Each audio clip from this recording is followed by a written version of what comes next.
Patok na patok sa ating mga Pinoy ang mag-shopping. At natural din naman sa atin ang pagtitipid o madalas na paghingi ng tawad. Kaya naman talagang swak na swak sa atin ang pagsha-shopping sa mga tiyangge. Isa na nga sa mga kilalang ganito sa Pilipinas ay ang Green Hills na matatagpuan sa Ortigas Avenue, Metro Manila. Hindi lang ito basta-bastang tiyangge dahil maliban sa makikita natin dito lahat ng pasok sa budget na hinahanap natin, mapadamit, bags, furnitures, accessories, cellphones at cellphone repair shops, ito ay air-condition pa. Quality po yung mga bags po dito at saka makikita mo naman lahat na ngayon andito po sa shop namin. Una-una yung mga hinahanap nila kailangan quality bags, quality goods po at saka mga presyo po.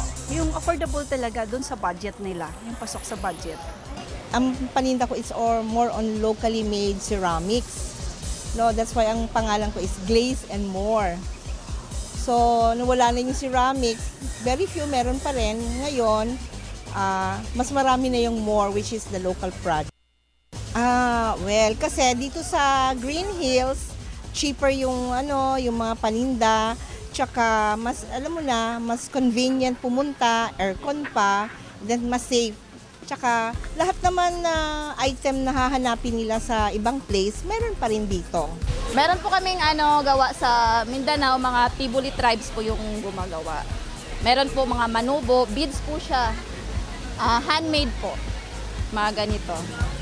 Tapos meron din po kaming mga bracelets, sariling gawa po namin. Actually, ang best pearl is talaga, dito talaga sa atin, Philippine yun. Pwede ho natin gawing sa isang strand, pwede siyang gawing necklace, pwedeng gawing bracelet, meron siyang loose na walang butas, balibilog siya, pwedeng gawing hikaw, singsing, pendant, bracelet, charm bracelets, tsaka marami yung tayong pwedeng gawin doon, brooch, yun po. Sa pamamagitan din ng pagtangkilik sa mga tiyangging ito, ay may natutulungan tayong mga kababayan at nakakaahon sila sa kahirapan. Dumami ang cellphone user. So na-anticipate namin na masisira at masisira dahil wear and tear yan.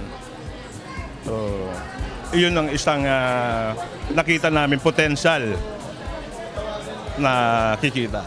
Dito nakikita ng customer yung pinapalitan sa cellphone nila kung may nasira. Mahihintay. So, very approachable yung mga technician natin at saka magagalang. Para magtiwala lang sila sa amin, so subukan po nila dito sa aming pwesto na mabigyan silang magandang mga binibiling cellphone, lahat ng mga accessories, lahat po ng mga unit na klaseng mga iPhone, maraming idea silang makukuha at mapapagsilbihan sila na maayos. Sa pagtsatsaga dito sa Green Hills, ayan masasabi kong nag-improve din kasi we have 6 children, 6 mga anak ko. Diyan ko masasabing na-fulfilled ko ang pagninegosyo gawa ng napatapos kong lahat yung anak ko. Yung mga anak gustong magnegosyo ng ganito, ang may papayo ko lang, tutukan ninyo ang negosyo, hindi yung pamamahala sa ibang tao. Ikaw mismo ang mamamahala at gaasikaso. Kaya naman mga boss, kung convenient at affordable na mga bilihin ang nais niyo, tungo lang sa Green Hills. Dahil bukod nga sa komportable at swak sa budget, ay makatutulong pa kayo sa mga Yolanda victims. Dahil lahat ng miyembro nito o ng Green Hills Patepco Office ay patuloy nagbibigay ng donasyon.